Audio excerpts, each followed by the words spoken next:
Morning, everyone. Thank you for joining us today. I'm Marianne Howatson, CEO of C&G Media Group. We publish 28 magazines a year, including Hamptons Cottages and Gardens, New York Cottages and Gardens, and Connecticut Cottages and Gardens. When we first launched HC&G 19 years ago in the Hamptons, the editors knew that the #1 topic of conversation around Hamptons dinner tables was real estate. And so the first and the biggest column in all of our magazines is deeds and don'ts, and is still the same today. That dinner table conversation is even more true today. And we have actually added Daily Deeds, which is a daily scoop of real estate news. So while we're bathed in real estate right now, we're here to talk about a phenomenon in the Hamptons that we've called Hot in the Hamptons. And that's all about the tidal wave of newcomers who are coming into the East End. We've assembled a wonderful group of real estate experts and designers who are going to talk to you about it today. So if ever you wanted to know anything, these are the people to tell you. I'm going to give you a very small introduction to them, and you can get their entire biographies on our webinar, which will be on our website afterwards. The whole program will be there. So we're delighted first to have a birthday boy. I hope you don't mind my saying that, Enzo. And that's Enzo Morabito, whose team has earned nearly every top honor at Douglas Elliman and has been #1 in the Hamptons for 10 years in a row. With presence on both sides of the Shinnecock Canal, Enzo rents homes, sells homes from Remsenburg to Montauk. And next we have Martha Gunderston, a top producing agent in the Hamptons with sales totaling over 1 billion. I hear these figures and they're so exciting. She has helped many high profile personalities with her knowledge of the communities and zoning from Southampton to Montauk. And then Michaela Kessler is extremely knowledgeable. She's very well respected in Hamptons real estate and a consistent top performer. Since 2014, she's frequently been ranked as Elliman's #1 or 2 agent in the Hamptons by GCI, and she again clinched the #1 spot in 2019. It's not about me, says Paul Brennan, who's the seasoned veteran of the real estate business in the Hamptons. It's about being sensitive to the needs of my clients when they're buying, selling, renting, or investing in property. Paul has weathered the ebb and flow of the Hamptons for a long time, as he's the son of a Bridgehampton potato farmer, and he can trace his ancestry back to the founding of Southampton in 1640. If anyone can beat that, please call in and let us know.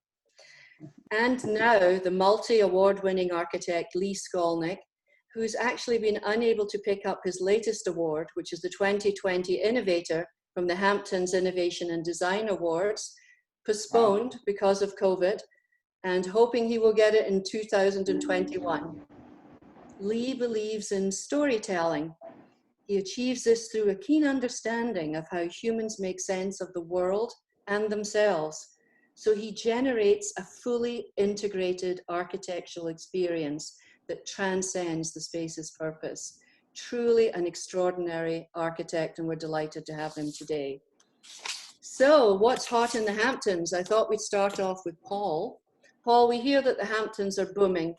Tell us how the timing of this increase developed over the past few months since the start of the pandemic. Well, first of all, I want to say thank you very much on behalf of Douglas Elliman for having us all here. It's quite a few, enjoy the HG&C very much. So it's a treat to be here. I guess it started somewhere around February this year when no one saw it coming, believe it or not. They all started hurtling out down the LIE from Manhattan and wound up looking to rent and buy with reckless abandon almost. It was quite a show. No, not too many people were ready for it. At least I wasn't. But we got in gear pretty quickly and shifted things. So I would say probably this year we've done 3 times the rentals that we've done in the past 2 years. And probably sales about 30% more than the year before. Yeah. Did any of you notice that this was happening? Did you see these cars roaring into your parking lots, or did it creep on you? I think one of the, yeah, go ahead, I'm sorry. Oh, no, I think it came pretty suddenly. I mean, all of a sudden, March became August, and everybody was driving around in their cars because they couldn't, you know, that was a way to stay apart from each other, but they were also walking on the streets in March, and I've never seen people take walks on the streets out here in March like they did. I wanted to ask Michaela, what is different about today's buyer from the ones that you saw a year ago? Are they faster? Are they more decisive? Or what is different about them? I think we had a lot of buyers just looking over the last 2 years. They were in the market, but not, you know, not ready to move. And now we are dealing with real buyers. They are ready. I think it started already back in December. I saw an increase in the sales activity. January, February was very busy, and it didn't stop with the pandemic, which was positive.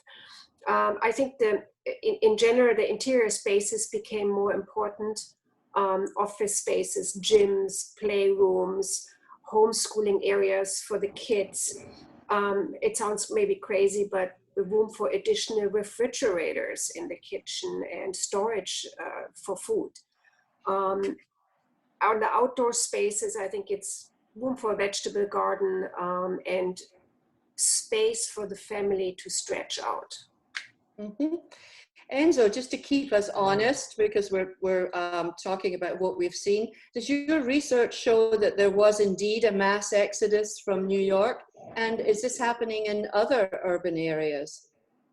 Absolutely from New York.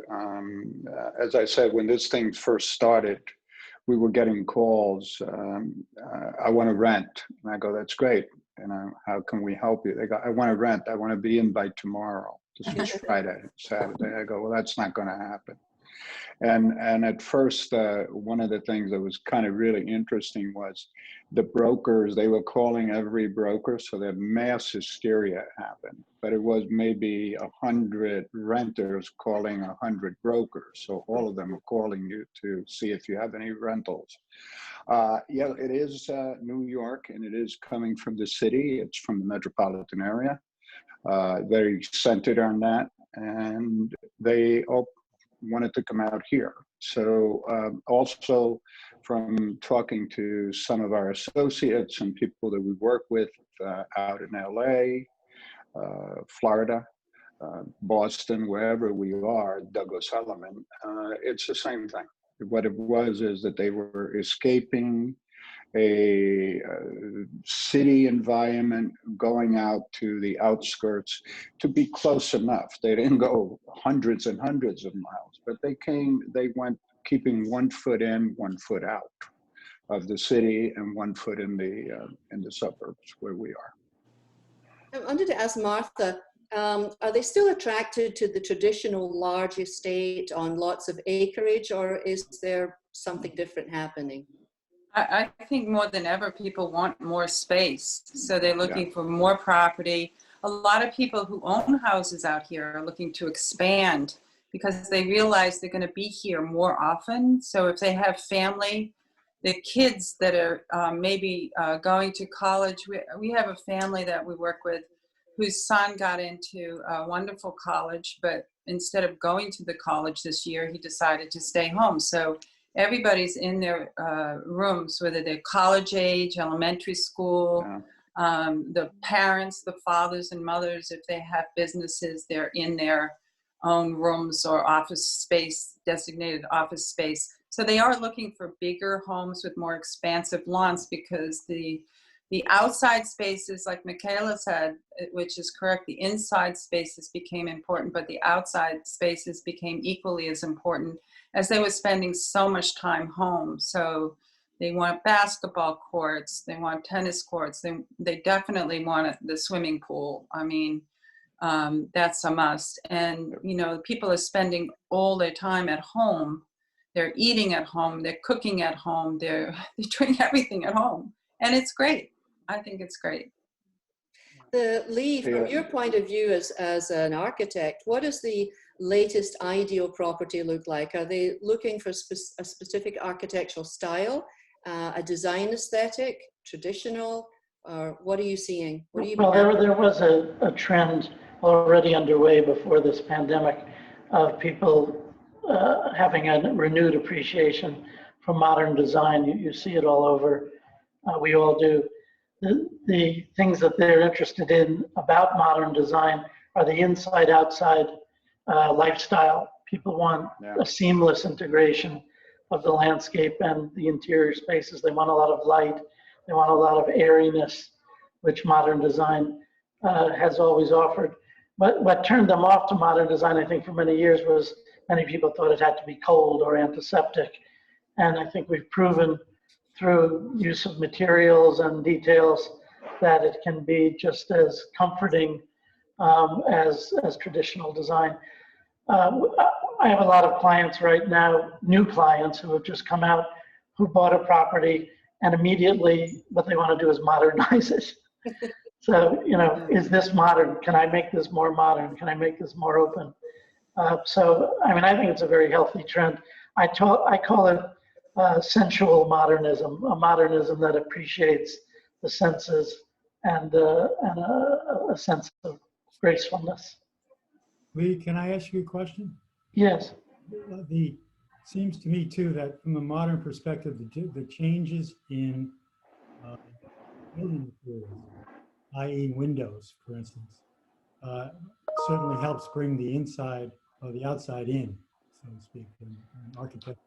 Yes, a lot of glass, as well as sliding partitions or folding partitions that literally open, let's say, a living room out to a terrace, so that there's a complete dematerialization of the envelope of the building in relation to the landscape.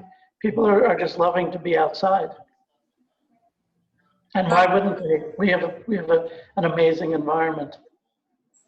How is it, can I ask you a question, Lee, about getting materials for your construction? Have you seen any changes? Like, do you have to go to different vendors now where you maybe didn't have to before? Well, we have a tremendous problem right now because factories and workshops, fabricators, they all had closed down, like so many businesses, for many months.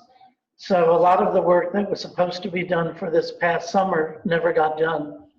And now we're going to them and saying, well, we have all this new work. And they're saying, well, we'll get to you, but we still have to fulfill the orders from last year. So we have a lot of kind of frustrated clients right now who are saying, why can't I have my project done right now? And the contractors as well as the suppliers are really behind. So it's something we're dealing with every day. And the clients, as you said, people come here and they want to move in tomorrow. Yeah. So how do you do a major construction project with people trying to live in the house at the same time? In addition to that from a rental perspective, we had a number of clients who could not move into their houses were scheduled to be finished or completed for the summer, and that didn't happen. So they had to go around and rent houses. Yeah. Talking about rentals, I wanted to ask Michaela, what are renters looking for? I mean, are they willing to spend, so to speak, over market to get in? And do you think these rentals will all transition to sales in the future?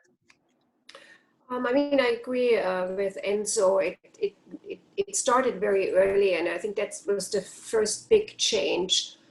We used to see monthly rentals, weekly, like 2-week rentals, and not so much the full season or year-round rental. This was not our market anymore, and this has changed. So people came out, and all of a sudden, they wanted to have as long as possible, and which of course made them pay more.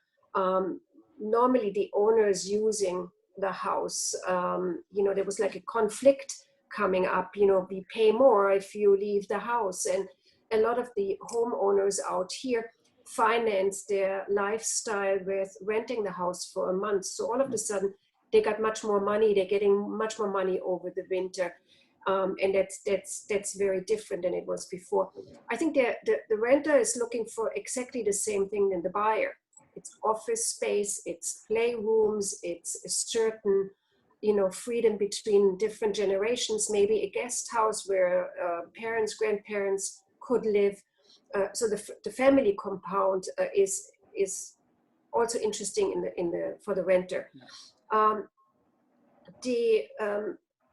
Are they changing into buyers? I think yes. A lot of them driven by the low mortgage interest.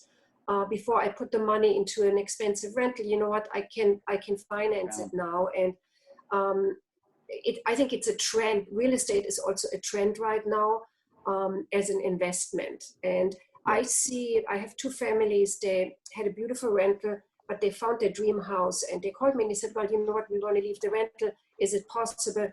I called the landlord, and he said immediately, "No problem. I have 5 people waiting for it." So they moved into their house. They're very happy, and the next person moved into their rental. A big part that fueled this buying frenzy, as Michaela has touched on it, is when the renters came here and they were looking for rentals, and once all the finer products went, there was a mad rush to get more. And with the owners being here, it created a shortage. It created a shortage of good homes, and then tack on to what's happening, because they were paying really, really high rental rates. And then with the mortgages being so low, all of a sudden I just turned into, they realized that they could own the home and not be put in this position should this happen again, that they actually own the home, and they saw it by their own actions, what an investment it was versus them getting a mortgage, paying for it, and in the future, if they're not using it, that they could rent it. I think that created a really, really big buying spree in the lower end. I think, can I chime in? I think what happened in the last, say, since January, we had a lot of inventory that was building up, and the inventory now is pretty much gone, good inventory. So it quickly became, it went from a buyer's market to a seller's market. So we're in a seller's market now. So any good product that's out there, particularly new construction, which there isn't much of, is really, there's one other thing, and I don't know if this is what Lee is talking about. It's still challenging, and it's still like an in-between market on homes that are less than move-in ready. So anyone that looks at a house that's for sale, that's a project, you're still in an in-between market. It still hasn't caught up to, well, I'll buy it and I'll hire my architect and I'll and I'm sure to be in a year. I think they're looking for longer periods of time because of what Lee touched on in terms of supply. I mean, I have a friend who had a fender bender put his car in the garage, and they can't get parts. So just for a fender, it's been 6 months before you can get parts for a car. Oh my. And Martha, if you, just based on what you said, if you were representing a seller, would you advise the sellers to put all of these bells and whistles in before they put the house on the market? Would that be better? I think yes. Like every house is different. I mean, some houses need swimming pools, for instance. I don't think that you can do that in 2 weeks. By wishing it. It's a plan. So I would say, if you can do something quickly, clean, paint, staging, but it takes a little bit longer to do those things than I think it did about 6 months ago or pre-pandemic.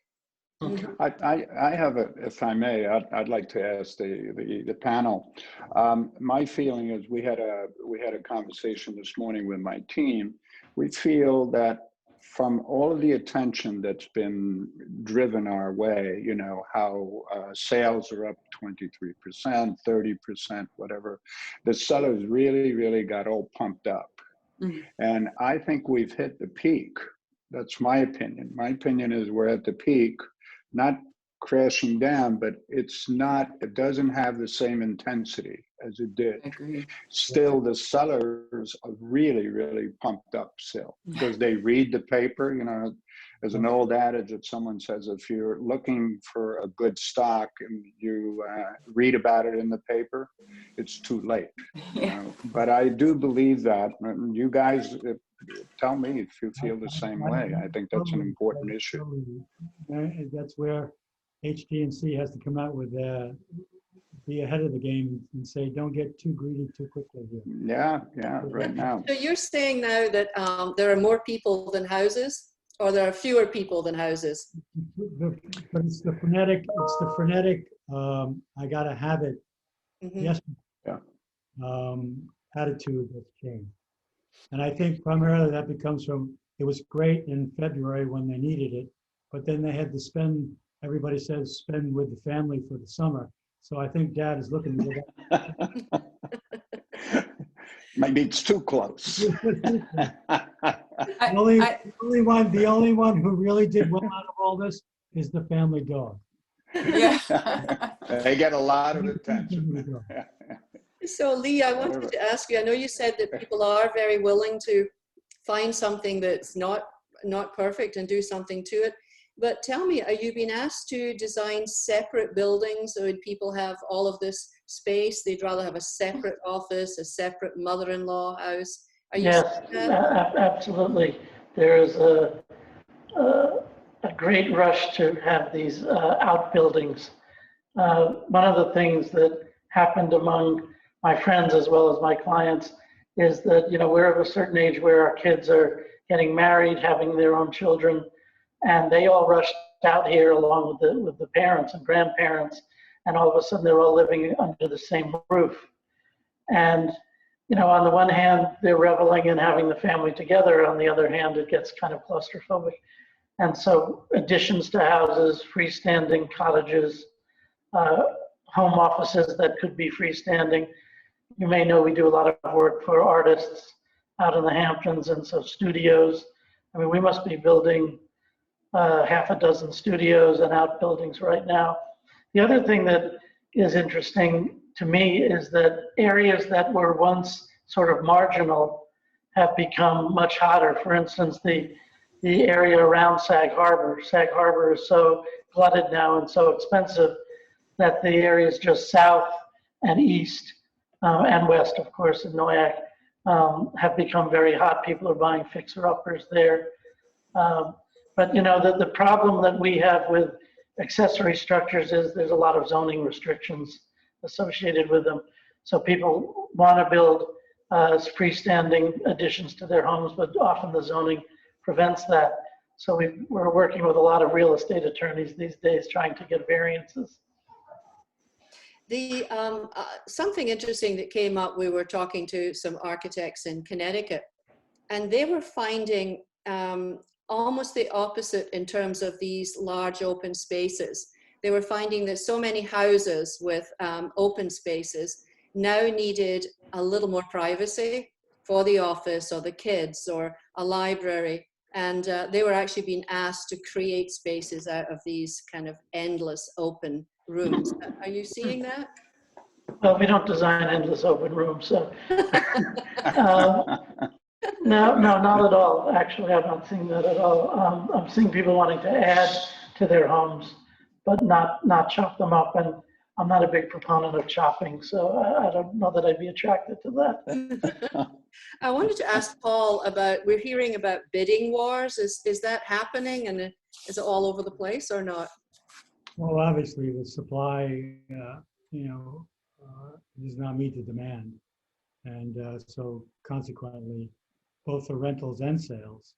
Initially, rentals, as Enzo alluded to, was, it was pretty hairy out there. It reminded me, Enzo, of the old days when you and I used to rent, and they'd come out and in the snow, and they'd line up along outside the real estate office for rentals, and we'd have to find them, and it was so the urgency to find something and the amount of money that people were willing to pay to get into. It certainly created this bidding war, if you will, for rentals especially. And then it traded into And sales. that spread to sales too, Yeah. Paul. They're related, obviously. The more demand is, the less supplies. Whatever you rent is less supply for sale, and vice versa. So. But as Martha indicated too, it has to, if it was ready and you could turn the key and walk in, Yeah. that was the desirable thing. Still is for the moment. Yeah, I think that's the key is that's where we see the big numbers. This is where somebody is overpaying is for something where they can move in and it's done. Sure. I don't see for regular product, I don't see the prices skyrocketing. I mean, we also see a lot of price reductions right now because sellers, all of a sudden they really want to sell and they're coming, to senses. But I think this the new product ready to move in with all the bells and whistles. This is what brings the super high numbers. Yes. We've been running ads, and one of the key that I put on there, it's always the first tag, turnkey. Mhm. Everybody's looking at that, and I'm actually advertising that. We have 4 or 5 homes, and they were all turnkey, so which we never used to say that, but And keep in mind that construction prices are now way up as well. crazy. It's kind of a feeding frenzy on the part of contractors, and that's very frustrating to us, of course, but to our clients, because they may have been contemplating doing some major work on their new house or their existing house, for that matter, and finding that it's prohibitive. Lee, one of the things I've noticed, and Paul, everybody in the panel, prior to the pandemic, there was large parcels of land that were sitting there.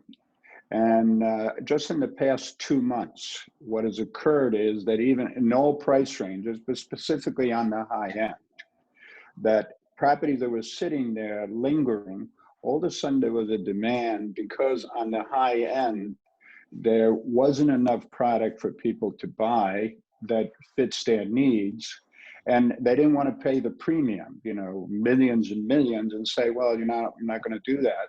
So we've seen a large spike right now. We have bidding wars going on.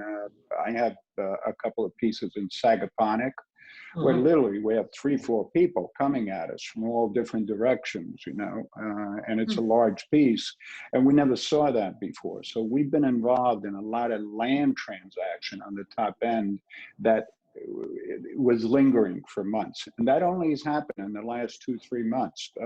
Paul, have you seen that? Or Yes, certainly. I can, and where you're speaking of, I can understand it. It's usually it has to do with somebody who's close by and need. They don't have it what they want. They don't have what they want, so they're looking at it. So it's even spilling over into new construction coming out on all segments, from the cheapest houses right up to $20-30 million. Can I ask Lee a question? I'm sorry, Enzo. I was just wondering, Lee, is it longer now in permitting processes and that kind of thing? Because of COVID, a lot of these agencies were closed. Are you finding it that you're Well, there's a backlog of applications. There's a backlog of applications. So especially in the villages, the independent villages like Sagaponack and Sag Harbor, a little less so in Southampton and East Hampton Town because they have larger capacity. But over the years, for lots of very good reasons, the hurdles you have to jump over to get a building permit have increased, geometrically. You start out with the planning board, and then it kicks it over to zoning, and then it kicks it over to architectural review and historical review, and then we get the DEC involved, and then we get Suffolk County Health Department involved. I tell clients, in most cases, permits are going to take us a year. And that's just, per client, that's just they're flabbergasted. So, you talk about these new parcels of land that people are buying. I mean, they're not moving in for 3 years. Yeah. That's just the way it is. Selling stuff on the ocean or something of that nature. Someone goes, well, that's a knockdown. And they go, well, I'll just build. I go, yeah, 3 years. Right, and don't forget. I go 3 years. They go, oh, no, I don't want anything fancy. I go, I know. Don't forget, if you knock it down, you may not be able to rebuild in the same place. So Enzo, do you get the impression that people looking in the Hamptons or Shelter Island, are they looking for a forever home, or is it still a second or third home? I think they have one foot in both worlds. It's very unsettling, because New Yorkers love New York. And here they are here, and they're out in the country. They love the country. They love New York. And listen, at the end of the day, I think what everybody's driven for, a big driving factor for all of us, is our children. Anyone who has children is looking out for their welfare and guarding their DNA. And they like to have both, to do that. So I think within the next 2 months, we'll get a little clearer understanding of what's really going to happen here. I still think they're looking for second homes. A lot of people are here, they're working. Surprisingly, I get calls and I go, oh, you're in New York? They go, no, I'm here, which is unusual because they're New York City people. But they're here. I'm one of those people. I've been coming out to Sag Harbor since 1978, and last week we moved out here full time. Wow. Yeah, there you go. So it's one foot in each. Ready to make a move depending on what happens. I mean, my office is still in the city, but I find that I can make it work by coming in a couple of days a week and having a much better life and less stressed and complicated life out in Sag Harbor. So you go to the weekend, in the weekends you go to the city. Well, if the restaurants and theaters ever open and museums ever really open up for good, we'll go in a little more often. That's right. Lee, I wanted to ask you a little bit about younger buyers. I mean, dare I call them millennials? Are they looking for more modern or international styling? Or do you think they Absolutely, without question. The younger clients we have do not want the McMansions. They do not, and for that matter, they don't want houses that are too big for them. A lot of these developers' houses, the shingle style houses, I mean, they're enormous. They're 8, 10, 12, 15,000 square feet. And the younger buyers are, first of all, they're environmentally conscious. They want homes that are more sustainable, and they want homes that are more manageable. They don't want an enormous place. That doesn't mean they don't want land, but they don't necessarily want as large or as traditional a house. They want something, as I said before, something that opens out to the landscape and is very filled with light and airiness. I mean, for me, most of us, the architects out there, we were all trained in modern design. And then we wound up in the Hamptons and wound up doing some combination of the two. But if you tap most of us on the shoulder and I said, what would you rather design? It would be modern houses. Now, we've got 11:35 and I've got some questions coming in from our viewers. And I have one from Tim Walters, and I'll just open this to the whole group. He says, I've heard that the open house process during COVID-19 has created an auction-like environment, which adds psychological fuel to the bidding process. In other words, waiting in a line of cars for your allotted 15 minutes to see a home shows all the prospective home buyers in a visual way the competition. Is this true? Interesting. I can say one thing. Go ahead, Martha. One thing? I have a great story. Oh no, Enzo, go ahead. I was just saying that I don't think that the buyers appreciate it, but certainly the sellers do. Let me. I'll share a story with you. We try to price right on the money here. I don't, and the more I do that, the more successful we are. We end up getting more money. We took one house that we put out, and as soon as I put out the house, it had an indoor pool, all the things that are worth talking about, indoors, outdoors. It had an indoor pool, it had an outdoor pool. So people wanted in demand without seeing it. As soon as I put it out, I got 2 full price offers. And at that point, I spoke with the owner and I said, you know, it's too intense.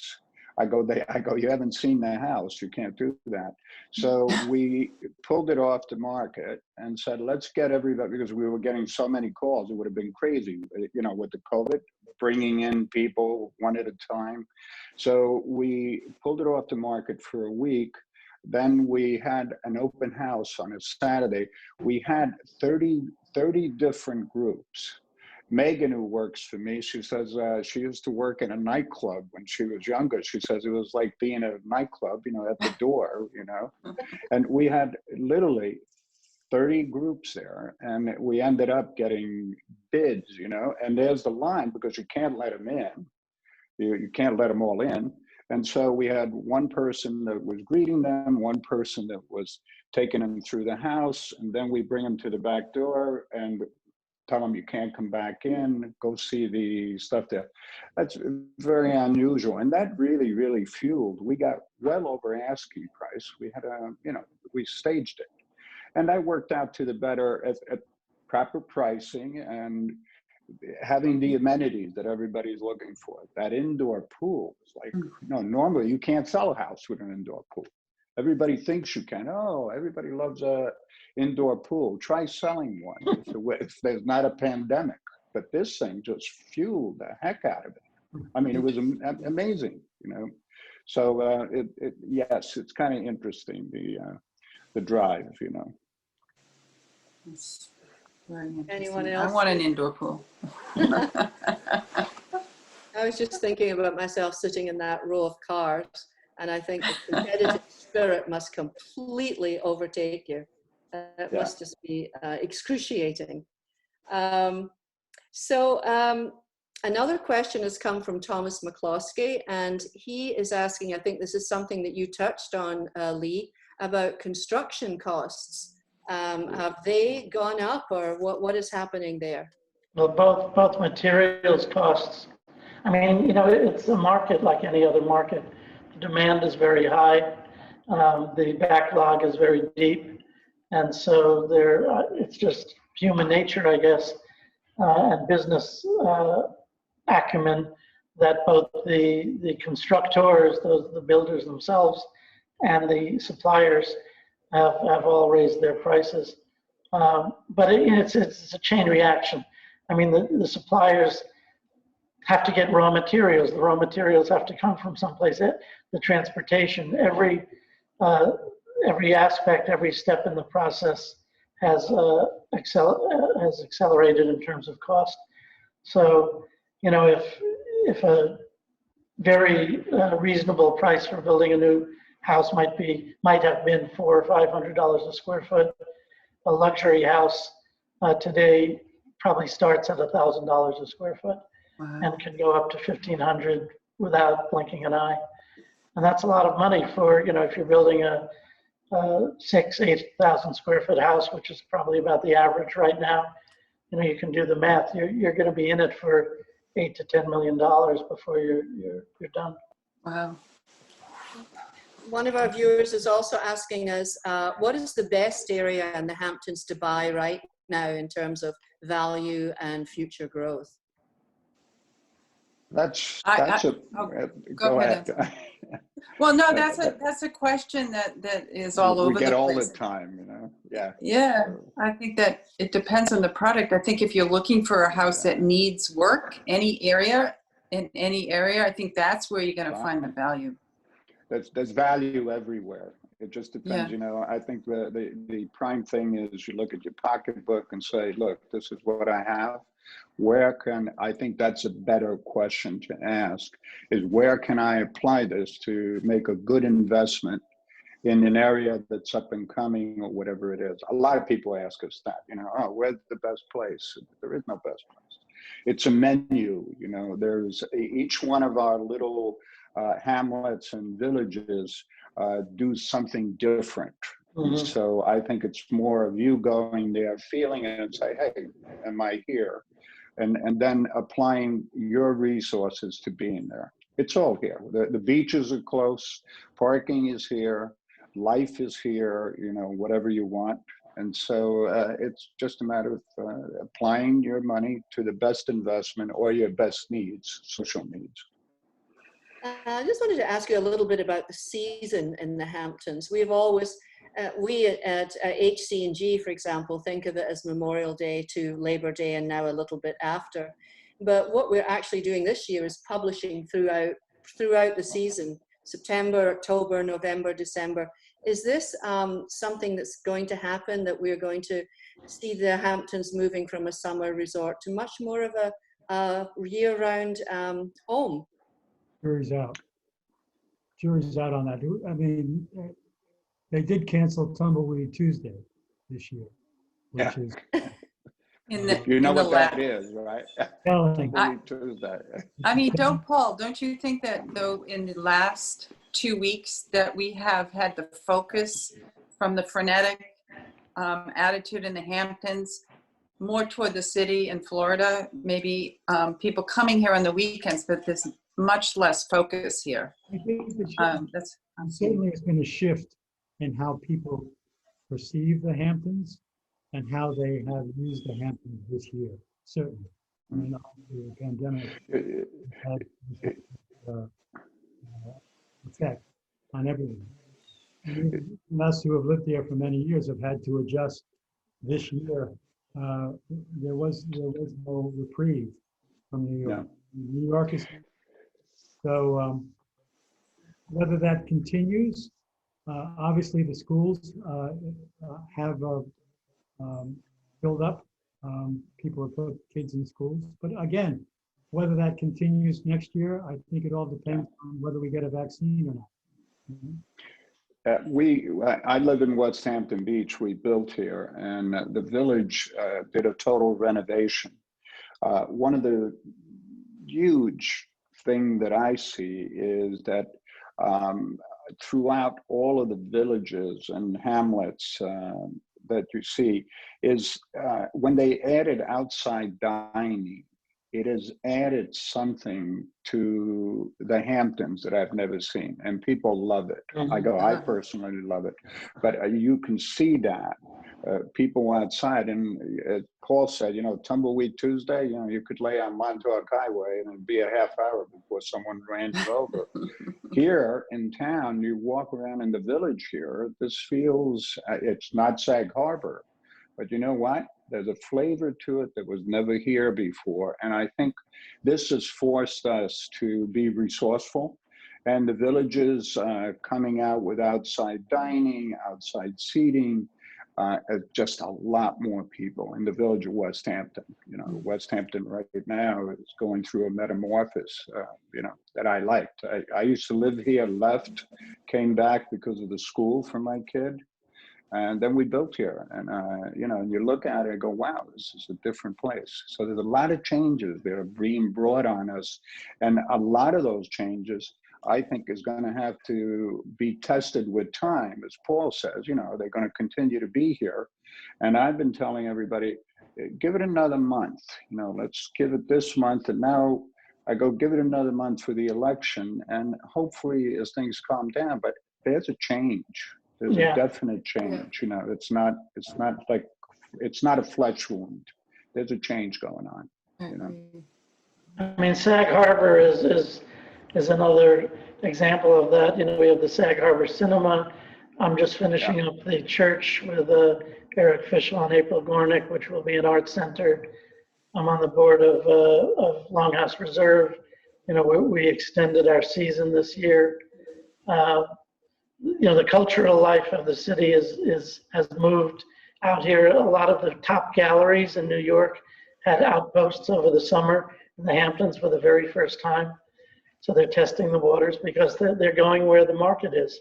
And a lot more people are here year round, and that cultural life is going to expand.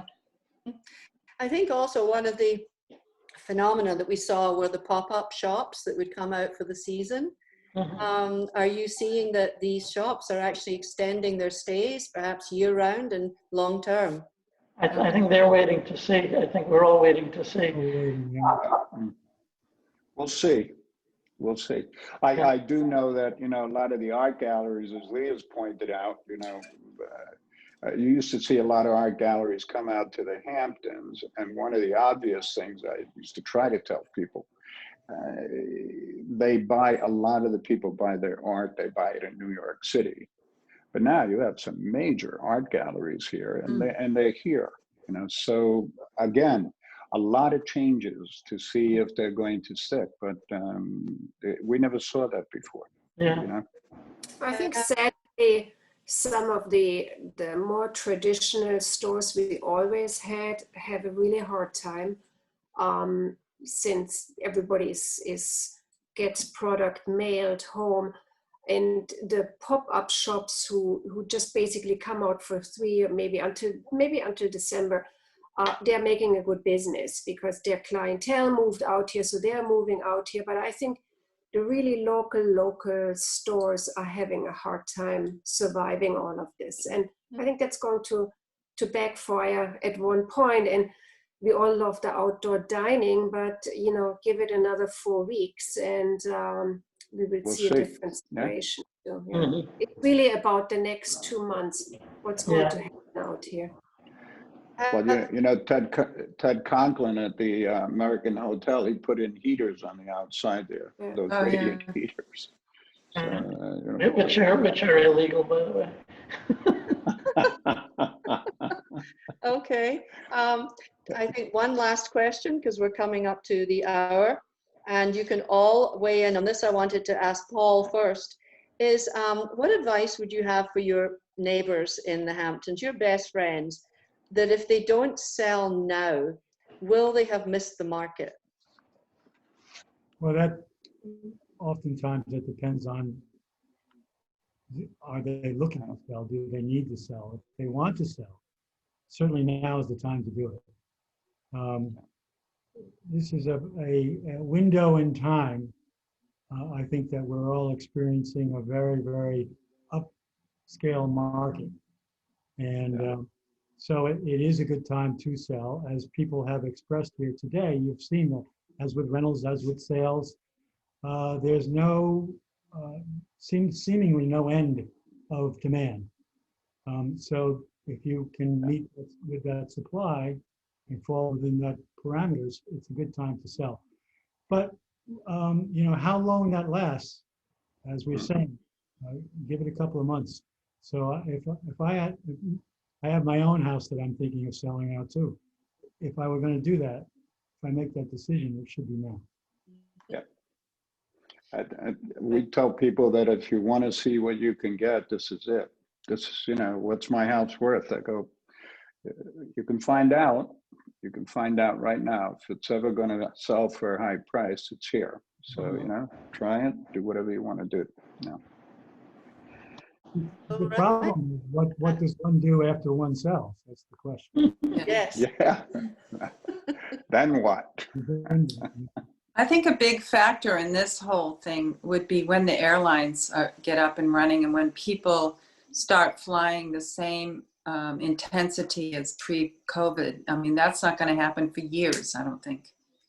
We have Europeans that can't come to their homes that they own here, and Europeans that are stuck here because they're afraid if they leave, they can't come back.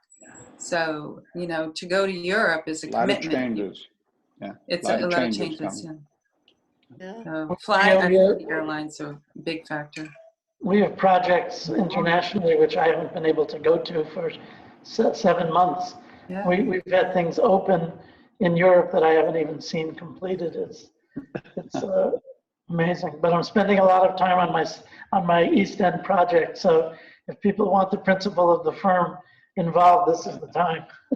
Oh, that's right. Good point. You heard it here first. That's Lee Skolnick.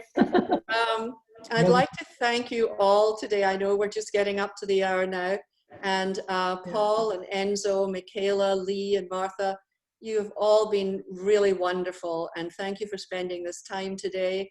And you can all be memorialized in the webinar, which is available on the cottagesgardens.com site, and you and your friends can see it again.